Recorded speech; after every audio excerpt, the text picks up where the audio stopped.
Love. Perhaps there is no force in human life more powerful, more desired, and at the same time more mysterious and unpredictable. It is capable of elevating us to the heights of bliss and casting us down into the abysses of despair.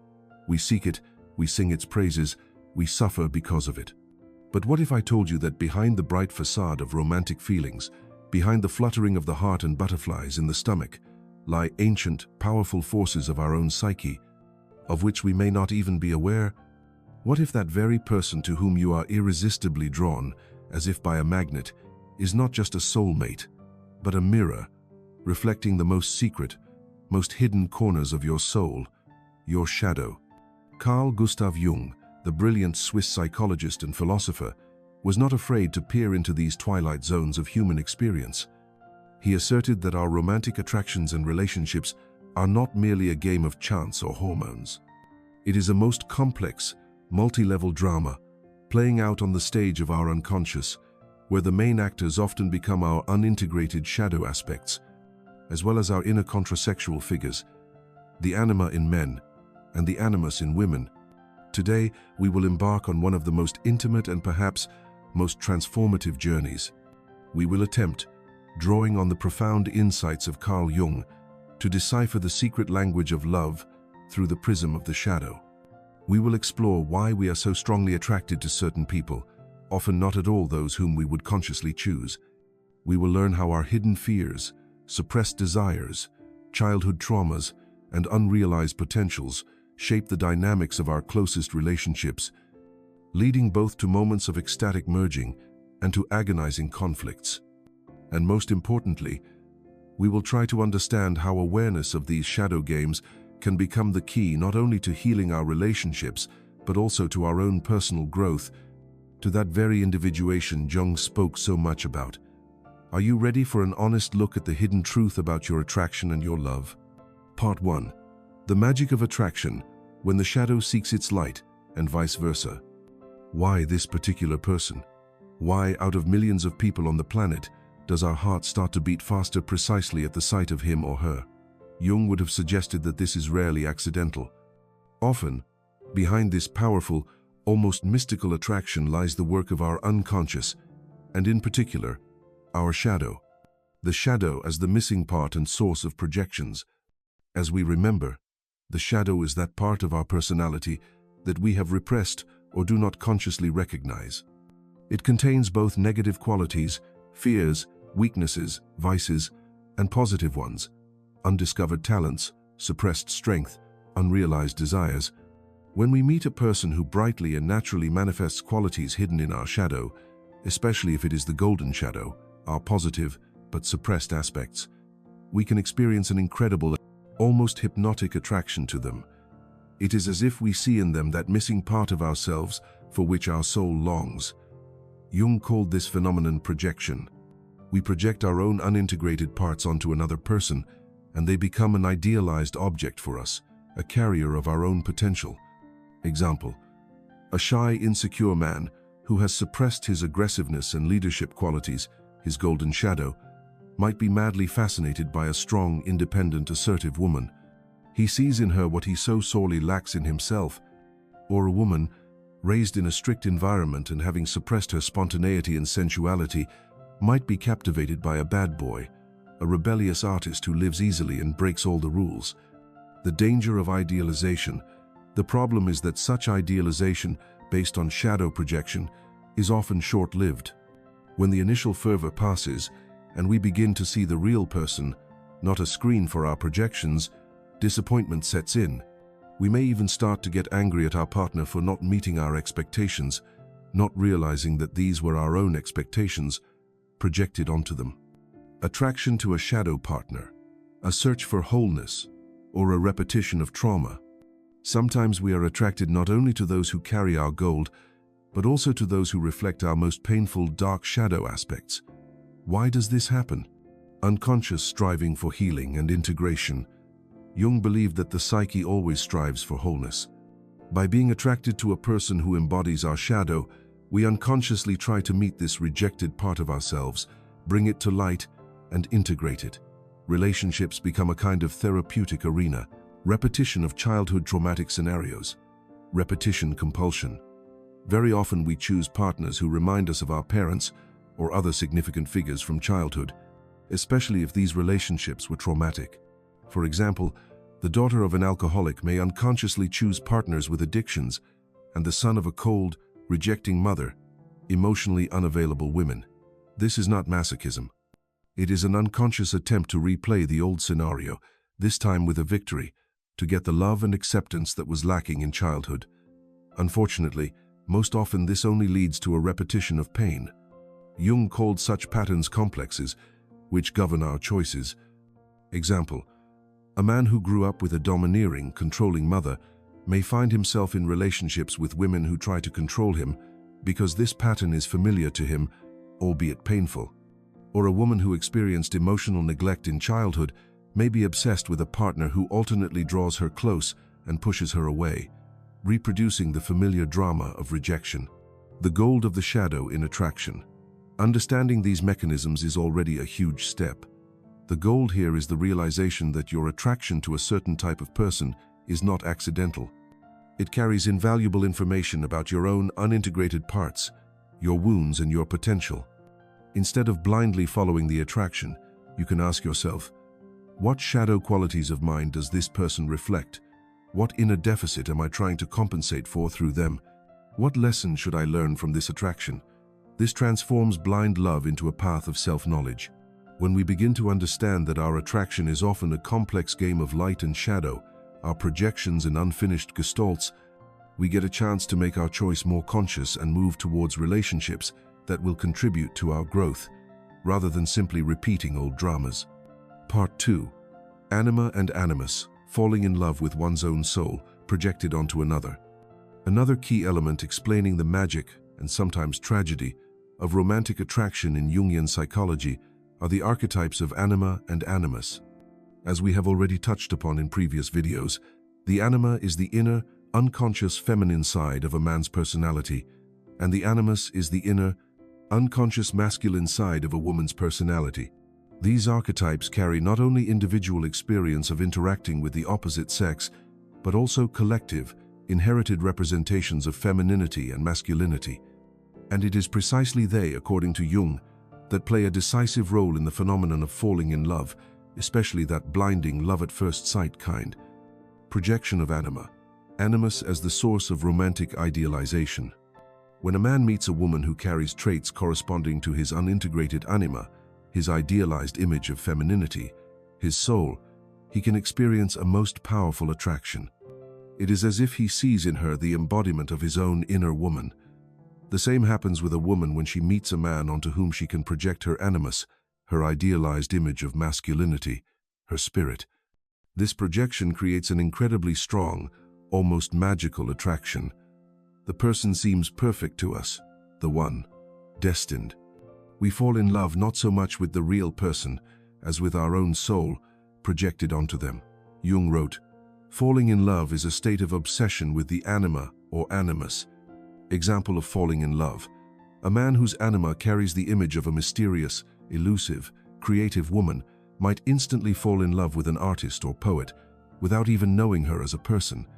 A woman whose animus is represented by the image of a strong, decisive, intellectual man might be fascinated by a professor or leader, attributing all imaginable virtues to him.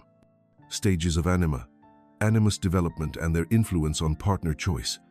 Jung identified 4 stages of anima development in men and animus development in women, and each stage influences what kind of partners attract us. Anima. Eve, physical woman. A man seeks primarily a biological, instinctive connection in a woman, maternal care. Attraction is based on physiology. Helen, romantic ideal. A man seeks a romantic, aesthetic, sexually attractive partner, often idealizing her, like Helen of Troy. Mary, spiritual love. A man seeks spiritual depth, virtue, the capacity for unconditional love in a woman, like the Virgin Mary. Sophia, wisdom, the highest stage. A man sees in a woman a guide to wisdom, to his soul, to the self. Relationships become a union of equals, leading to mutual individuation. Animus. Tarzan, physical strength. A woman seeks physical strength, athleticism, primal masculinity in a man. Lloyd George Hemingway, man of action, romantic hero. A woman seeks a man capable of action, initiative, enterprise, or romantic, but often with an element of adventurism. Professor, priest, bearer of the word authority. A woman seeks intellectual authority in a man, a bearer of knowledge, a spiritual mentor. Hermes, mediator, spiritual guide. The highest stage. A woman sees in a man a partner for the spiritual path, a mediator between consciousness and the unconscious, a bearer of meaning. Understanding which stage of development your Animus is at can explain a lot about your current choice of partners and the qualities you project onto them. Disappointment as an inevitable stage and a chance for growth. The problem with Animus projection is that sooner or later, the real person ceases to correspond to our idealized image. The magic dissipates and disappointment sets in. We begin to see her flaws, imperfections, and this, paradoxically, is a very important and potentially healing moment. If we cannot just blame the partner for deceiving our expectations, but realize that these were our projections, we get a chance to reclaim the projection. Realize that the qualities we so idealized in the other are actually part of our own soul, which we need to develop within ourselves. See the real person, remove the burden of our projections from the partner, and start building a relationship with them as a real, separate individual, with all their strengths and weaknesses. Develop one's Animus. Disappointment in the projection can become an incentive for deeper inner work on integrating one's contrasexual part. The gold of the shadow in working with Animus. The integration of Animus is not just about improving romantic relationships. It is the key to our psychological wholeness. For a man, the gold of an integrated Anima is access to his emotional depth, intuition, creative inspiration, capacity for compassion, and building genuinely close, soulful connections. He stops being afraid of his feelings and becomes more alive, multifaceted. For a woman, the gold of an integrated Animus is clarity of thought, the ability for logical analysis, purposefulness, inner strength, the courage to defend her truth and bring her ideas to life. She gains an inner compass and the capacity for active, conscious action. When we stop searching for our missing half externally and begin to cultivate these qualities within ourselves, our relationships become not a desperate search to fill an inner void, but a joyful union of two already sufficiently whole individuals who help each other on the path of individuation. Understanding the role of Anima and Animus in love helps us realize that often we fall in love not with another person, but with the reflection of our own soul. And the deepest romance is the romance with oneself, with one's inner fullness. Part 3. Shadow games in relationships, 7 ways the shadow manifests itself. When the initial euphoria of being in love, fueled by projections of the shadow and Animus, begins to wane, darker and more complex aspects of our relationships often come to the fore. It is here that the shadow of each partner begins to manifest itself in all its glory, leading to conflicts, misunderstandings, pain, and alas, sometimes to breakups. Let's look at 7 typical ways the shadow interferes in our love relationships and how this can be recognized. Projection of the negative shadow. You're just like my father, mother. This is one of the most common shadow maneuvers. We begin to see in our partner those negative qualities that were characteristic of our parents or other significant figures from the past, or those qualities that we vehemently deny in ourselves. Example: a woman who had a critical, devaluing father may hear echoes of her father's criticism in every remark her husband makes, even if the husband is simply expressing his opinion. A man whose mother was overly anxious and controlling may perceive any care from his partner as an attempt at control. Consequences: this leads to constant conflicts, resentment, a feeling that your partner does not understand you or intentionally hurts you. You react not to the real person, but to a ghost from the past, or to your own rejected part. Awareness. Ask yourself, is my partner really behaving the way I perceive it, or am I reacting to something from my past? What of my own fears or unresolved grievances is she triggering right now? Idealization, followed by devaluation. The shadow pendulum. At the beginning of a relationship, We often idealize our partner, projecting our shadow's gold or the ideal image of Anima, Animus onto them. But when the shadow is inevitably disappointed, since a real person cannot live up to the ideal, the pendulum swings to the other side, to devaluation. Example: you admired her love of freedom and independence, and now it seems to you like irresponsibility and selfishness. Or her deep sensitivity turns into hysteria and capriciousness. Consequences: relationships turn into a roller coaster, where periods of adoration are replaced by periods of contempt and criticism. The partner feels confused and constantly not good enough. Awareness. Try to see your partner realistically, with all their strengths and weaknesses, from the very beginning. Acknowledge that your initial idealization was your projection. The shadow dance of complementary roles: victim and rescuer, tyrant and subordinate. Sometimes partners unconsciously enter into complementary shadow roles that maintain a dysfunctional dynamic. Example: one partner plays the role of the victim, constantly complaining and demanding care, while the other plays the role of the rescuer, who feels significant only when rescuing someone. Or one is a tyrant, suppressing and controlling, and the other is a subordinate, who is afraid to express their opinion. These roles can change. Consequences: such relationships lack genuine intimacy and equality. They are based on unhealthy dependence and mutual manipulation, even if unconscious. Awareness. Ask yourself, what role do I usually play in this relationship? What need am I trying to satisfy through this role? What will happen if I refuse it? Passive aggression. When the shadow fears direct conflict. If one or both partners are afraid to openly express their anger, dissatisfaction, or needs, often due to a suppressed shadow related to aggression, they may resort to passive aggression. Example: silence, sarcasm, accidental, hurtful remarks, procrastination in fulfilling promises, constant lateness, forgetfulness. All these can be manifestations of hidden anger. Consequences: tension, resentment, and unspoken issues accumulate in the relationship. Genuine communication is absent. Awareness. Learn to recognize passive aggression in yourself and your partner. Develop skills for assertive, i.e., direct but respectful, expression of your feelings and needs. Power struggles and control. The shadows attempt to compensate for insecurity. When one or both partners feel internally insecure, weak, or inadequate, shadow aspects, they may try to compensate for this through power struggles and control in the relationship. Example: constant arguments about who is right, jealousy, attempts to control the partner's time, communication, finances, imposing one's opinion. Consequences: relationships turn into a battlefield where there are no winners.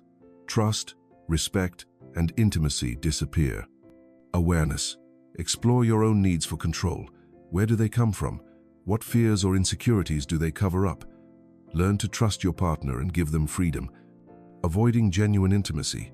The shadow's fear of vulnerability. The shadow often fears genuine intimacy because intimacy implies vulnerability, the exposure of one's imperfect sides. Example: partners may maintain superficial relationships, avoiding deep conversations about feelings, fears, dreams. They might fill time with joint activities but not with soulful connection. One partner might escape into work, hobbies, or addictions to avoid intimacy. Consequences: relationships remain formal, lacking warmth, depth, and true understanding. Partners feel lonely even when together. Awareness. Ask yourself, what am I really afraid of in intimacy? What is the worst thing that can happen if I allow myself to be vulnerable? Learn to gradually open up to your partner in a safe environment. Self-sabotage in relationships when the shadow fears happiness. As we have already discussed in the context of fear of success, the shadow can also sabotage happy relationships if they contradict its deep-seated beliefs. I am not worthy of love. All good things end badly. Example: when everything is going well in a relationship, one partner may suddenly start provoking quarrels, flirting on the side, distancing themselves, or committing acts that destroy trust. Consequences: relationships are destroyed, confirming the shadow prophecy. Awareness. If you notice patterns of self-sabotage in yourself or your partner, it is important to explore their roots. What shadow belief fuels this behavior? Working with a psychotherapist can be very helpful here. The goal of the shadow in these games. Awareness of these shadow games is the first and most important step towards their transformation. The goal here is the opportunity to transform relationships from a battlefield of shadows into a space for mutual healing and growth. When we begin to see how our own shadow aspects and projections affect the dynamic, we stop simply blaming our partner and take responsibility for our part in the dance. This opens the way to more honest, deep, and conscious communication, where conflicts become not a reason for breakup, but an opportunity for better understanding of oneself and each other. Remember, everyone has a shadow. Ideal relationships, free from shadow projections, do not exist. The question is not how to get rid of the shadow, but how to learn to be aware of it, accept it, and integrate its energy in a constructive way. Part 4. Relationships as an alchemical laboratory. Transformation of the shadow through love. Carl Jung often used the metaphor of alchemy to describe the process of psychological transformation. Alchemists sought to turn lead, a base, unrefined metal, into gold, a noble, perfect metal. In Jungian psychology, lead is our unintegrated unconscious, our complexes, our shadow, and gold is our whole individuated self. And, perhaps, there is no more powerful alchemical retort, vessel for transformation, for this work than close, intimate relationships. It is in the crucible of love, with all its joys, passions, conflicts, and pain, that our shadow comes to light and gets a chance to be transformed. Why do relationships activate the shadow so strongly? Close relationships, by their nature, require a high degree of openness, vulnerability, and mutual dependence from us. We remove many of our everyday masks, personas, and allow our partner to see us more authentically. It is in this intimacy and vulnerability that our deepest wounds, fears, unmet needs, and repressed qualities, that is, our shadow, begin to manifest particularly vividly. The partner, like a mirror, reflects to us those aspects of ourselves that we would prefer not to notice. Example: a person who felt abandoned in childhood may experience an irrational fear of being abandoned by their partner at the slightest hint of distance. This childhood part of their shadow is activated precisely in the context of a significant attachment. Conflicts as raw material for alchemical work. Most people fear conflicts in relationships and try to avoid them. However, from a Jungian perspective, conflicts are not necessarily a sign of bad relationships. Very often, they are an inevitable and even necessary stage when the shadow of one or both partners comes to the surface and demands attention. Conflict is like heating the retort in alchemy. It creates tension that can either break the vessel, relationship, or lead to the transformation of the substance, shadow aspects. The goal of conflict. If partners are willing not just to blame each other, but to look at the conflict as an opportunity to better understand their own and others' shadow projections, their pain points, then conflict can become a powerful catalyst for personal growth for each and for deepening intimacy. The goal here is the courage to face the truth about oneself and one's partner, and through this to come to greater acceptance and understanding. Projection as a tool for self-knowledge, if reclaimed. We have already talked about how we project our shadow qualities, both positive and negative, onto our partner. Initially, this can be a source of idealization or, conversely, dislike. But if we learn to reclaim these projections, that is, to realize that what affects us so strongly in our partner actually speaks about ourselves, then the partner becomes our best teacher. Example: if you are terribly annoyed by your partner's irresponsibility, ask yourself, am I not suppressing some part of myself that would also like to be more spontaneous and less fixated on control? Or perhaps, I'm afraid of my own responsibility? The goal of reclaimed projection. This is deep self-knowledge, liberation from illusions, and the opportunity to see the partner and oneself more realistically and with greater compassion. Relationships as a path to individuation for both partners. Jung believed that truly mature individuated relationships are possible only between two sufficiently individuated individuals. However, relationships themselves can become a powerful stimulus for this process. When we enter into a dialogue with our shadow, provoked by the relationship, when we work on our projections, when we learn to be more authentic and vulnerable, we not only heal the relationship but also advance on our own path of individuation. And if both partners are ready for such inner work, then their union becomes not just a romantic connection, but a sacred marriage, hieros gamos, a union of two souls who help each other grow and become more whole. The goal of individuation in a couple. This is a deep, meaningful intimacy based on acceptance, respect, honesty, and mutual support in personal growth. These are relationships that do not limit, but expand each of the partners. Love as an alchemical solvent and binding agent. In alchemy, both solvents, to break down old structures, and binding agents, to create new ones, are necessary for the transformation of matter. In relationships, love can play both of these roles. On the one hand, love and intimacy can dissolve our defenses, expose our wounds and shadow aspects. On the other hand, it is love, acceptance, compassion, and commitment that become the binding agent that helps us go through painful transformations, heal old wounds, and build something new and more durable, both within ourselves and in the relationship. Of course, not all relationships can withstand such deep alchemical work. Sometimes the shadow proves too destructive, or one of the partners, or both, is not ready for honest self-exploration. But even in this case, the experience of such a relationship, if properly understood, can become an invaluable lesson on the path to oneself. Understanding relationships as an alchemical laboratory for working with the shadow gives us a completely new perspective. Instead of fearing difficulties or searching for an ideal partner who will rid us of all problems, we can view our love connections as a unique opportunity for the deepest personal transformation and approximation to our true, whole self. Part 5. Anima and Animus in mature relationships. From projection to inner union and genuine partnership. We have already discussed how, in the initial stages of falling in love, our inner contrasexual archetypes, the anima in men and the animus in women, are projected onto the partner, creating a powerful but often illusory attraction. But what happens to these projections in more mature, long-term relationships? And how does the integration of anima and animus affect our capacity for genuine love and partnership? These are key questions for understanding the Jungian view on the evolution of relationships, moving away from idealized projections, crisis, and opportunity. Sooner or later, in any sufficiently long-term relationship, the initial idealized projections of anima, animus begin to clash with reality. We discover that our ideal partner is a living, imperfect human being with their own weaknesses, shadow sides, and needs that may not coincide with ours.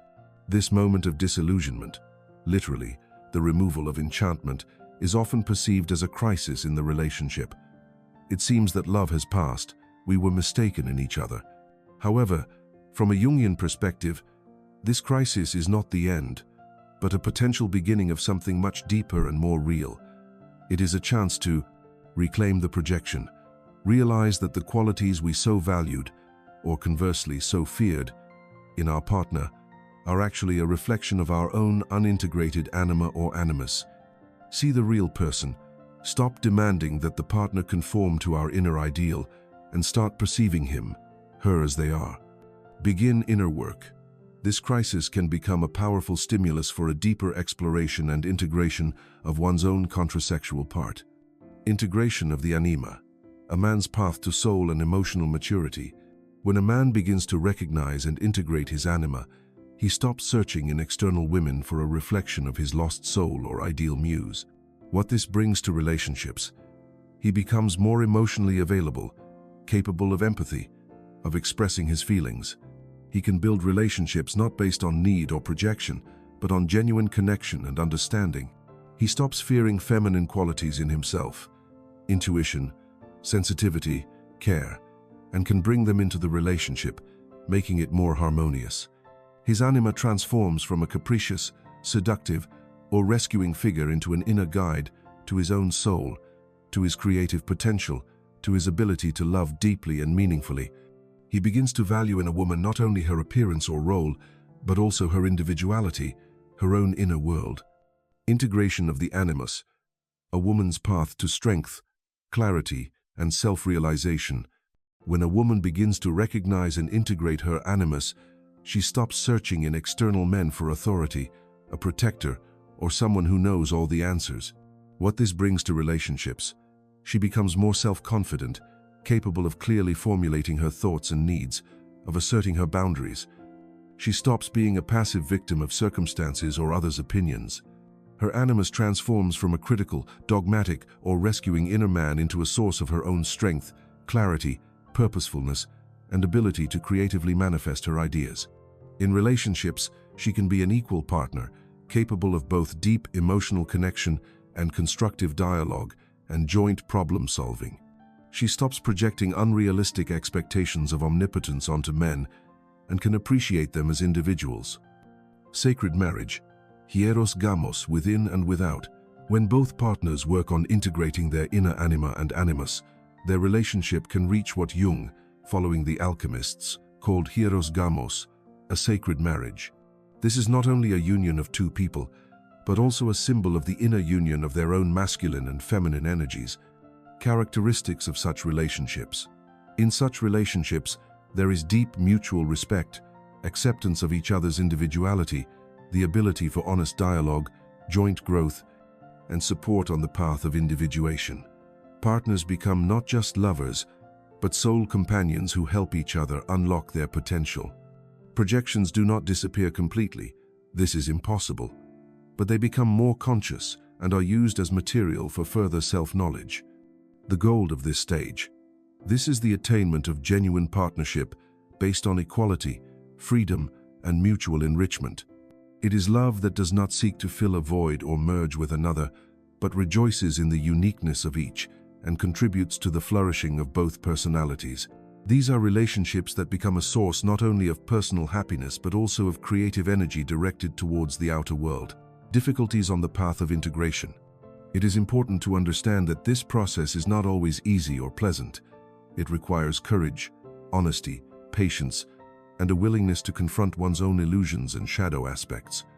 Resistance to change.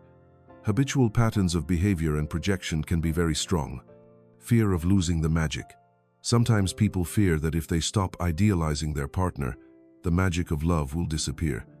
In reality, illusion disappears, and a deeper, more real connection can take its place. Uneven growth of partners. Sometimes one partner is ready for inner work, while the other is not. This can create tension and even lead to a breakup. Nevertheless, even if the relationship does not withstand this process, the work of integrating Animus itself, is an invaluable contribution to one's own individuation and preparation for more mature and conscious relationships in the future. The integration of Anima and Animus is not just psychological work on relationships.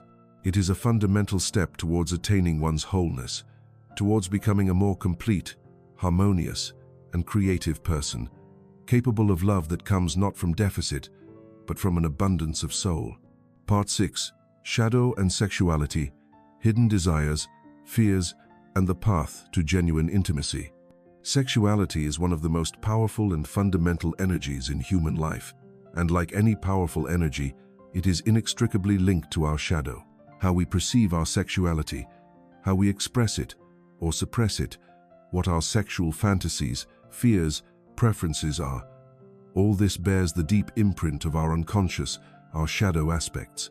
Carl Jung, unlike Freud, did not reduce everything to sexuality, but he recognized its enormous importance both for individual development and for the dynamics of relationships. Sexuality as a window into the shadow. Our sexual attractions and fantasies are often a direct manifestation of those parts of our personality that we have repressed into the shadow. Suppressed desires and forbidden fantasies. What society, our upbringing, or our own moral ustanovki have branded as wrong, shameful, or sinful in the sexual sphere does not disappear, but goes into the shadow. These suppressed desires can manifest as obsessive fantasies, secret attractions, or even compulsive sexual behavior. Jung would say that this is not a reason for condemnation, but a signal that some important part of our nature requires attention and integration. Sexual fears and blocks. On the other hand, Our sexual fears can also hide in the shadow: fear of intimacy, fear of rejection, fear of losing control, fear of one's own or others' sexuality, shame about one's body or desires. These fears can lead to sexual blocks, avoidance of intimacy, or, conversely, to the search for superficial, shallow sexual connections. Projection of the sexual shadow onto a partner. We can project our own suppressed sexual desires or fears onto our partner. For example, a person who is secretly ashamed of their unconventional fantasies may accuse their partner of promiscuity, or conversely, of prudishness. The shadow and the choice of a sexual partner. Our shadow baggage often plays a key role in which sexual partners we choose. Attraction to the forbidden fruit. Sometimes we are sexually attracted to people who embody our own suppressed shadow qualities. For example, a rebel, a seductress, a dangerous partner. This can be an unconscious attempt to live out our shadow through another. Repetition of traumatic sexual scenarios. People who have experienced sexual trauma or negative experiences in the past may unconsciously choose partners or situations that reproduce this traumatic scenario in a desperate attempt to replay it or gain control over it. Sexuality as compensation for other deficits. Sometimes sexual activity is used as a way to fill an inner void, cope with anxiety, boost self-esteem, or avoid confronting other, deeper problems. This is a shadow use of sexuality. Integration of the sexual shadow, the path to genuine intimacy and life force. Jung believed that the suppression of sexual energy, libido, in his broad understanding as life energy, leads to neuroses and loss of vitality. Integration of the sexual shadow is not about indulging all one's impulses, but about a conscious, responsible, and creative attitude towards one's sexuality. Accepting one's sexuality in its entirety. This means recognizing and accepting one's sexual desires, fantasies, preferences without shame or judgment, provided they do not harm others. Exploring one's sexual fears and blocks. Where do they come from? What beliefs or past experiences feed them? Working with a psychotherapist can be very helpful here. Honest dialogue with a partner about sexuality. Open, respectful discussion of one's desires, boundaries, fears, and fantasies with a partner is key to building a healthy and satisfying sexual life. Transformation of sexual energy. Sublimation. Jung, like the alchemists, believed in the possibility of transforming sexual energy into creative, spiritual, or intellectual energy. This is not suppression, but a conscious direction of this powerful force towards creative goals. The gold of the integrated sexual shadow. This is not only a brighter, freer, and more satisfying sexual life, but also the reclamation of a huge layer of life, energy, creativity, spontaneity, playfulness, and the capacity for deep, genuine intimacy, both physical and emotional. It is a feeling of one's wholeness and life force. Sexuality is a sacred territory where body, soul, and spirit meet, and our shadow plays one of the main roles here. By learning to understand and accept our sexual shadow, we not only enrich our intimate relationships, but also open access to a most powerful source of our life force and creative potential. Part 7. Love as a path of individuation. When relationships become a mirror of the soul and a catalyst for growth. Ultimately, from a Jungian perspective, love and close relationships are not just a search for happiness, comfort, or the satisfaction of needs. They are one of the most powerful, though often most difficult, paths to individuation, to becoming oneself. It is in the mirror of the other, in the crucible of the interaction of our lights and shadows, that we get a unique opportunity to see ourselves as we are, to meet our deepest wounds and potentials, and to take a step towards greater wholeness. The partner is a teacher and guide on the path to the self. However it may sound, our partner, especially one with whom we have long-term, significant relationships, is often our most important teacher on the path of individuation. It is they who, sometimes without realizing it, push our most painful buttons, activate our complexes, and bring our shadow to light. And if we are ready not just to react with offense or blame, but to use these moments for self-exploration, then relationships become an invaluable source of growth. Example: if your partner constantly criticizes you for indecisiveness, this may not only be their projection but also a signal that it is indeed time for you to develop the ability to make decisions and act. Or if you are incredibly irritated by your partner's selfishness, this may be a reason to think about your own needs and boundaries, which you may have become accustomed to ignoring. Shadows meet before people do. Jung once remarked that often shadows meet before people do. This means that our unconscious recognizes in another person someone who can help us work through our shadow aspects, even before we consciously enter into a relationship. This explains why we are sometimes irresistibly drawn to people who, it would seem, are not at all suitable for us on a rational level. Our soul knows what experience it needs for growth, from unconscious merging to conscious partnership. Many relationships begin with a stage of romantic merging, where the boundaries between I and you are blurred, and we see our ideal reflection in our partner. This is normal and even necessary for creating an initial bond. But for a relationship to become a path of individuation, it is necessary to go through a stage of differentiation, recognizing oneself as a separate individual with one's own needs, values, and shadow sides, and recognizing the same separateness and uniqueness in the partner. This is often a painful process, but it leads to a more mature, conscious partnership, where there is room for both intimacy and individuality. Love has the courage to be vulnerable and grow together. True, mature love, from a Jungian perspective, is not the absence of conflicts or problems. It is the courage to be vulnerable, honest, open to feedback. It is the willingness to look at one's shadow projections and take responsibility for them. It is the desire not just to be happy with another, but to grow together with them, supporting each other on the path of individuation. The goal of love as a path of individuation. This is not only the opportunity to build deep, meaningful long-term relationships, but also an incredible acceleration of our own personal and spiritual growth. By meeting our shadow in the mirror of our partner and working on its integration, we become more whole, wise, compassionate, and loving, both towards ourselves and towards others. Relationships become not an escape from oneself, but a path to oneself. When relationships end, a lesson or a defeat? Even if a relationship ends, from a Jungian perspective, it is not always a defeat. If we were able to learn lessons from it, if we better understood our shadow, our patterns, our needs, then this experience becomes a valuable contribution to our individuation. Sometimes relationships fulfill their task to help us realize something important about ourselves, and then diverge, making way for a new stage. The main thing is not to get stuck in resentment and blame, but to seek meaning and lessons. Love and shadow are inextricably linked. Our closest relationships are the arena where these forces collide, interact, and, if we are brave and conscious enough, can lead us to the deepest transformation. This is a path that requires courage, honesty, and constant inner work. But the reward for it is not only more harmonious relationships, but also the attainment of one's true, whole self. Conclusion.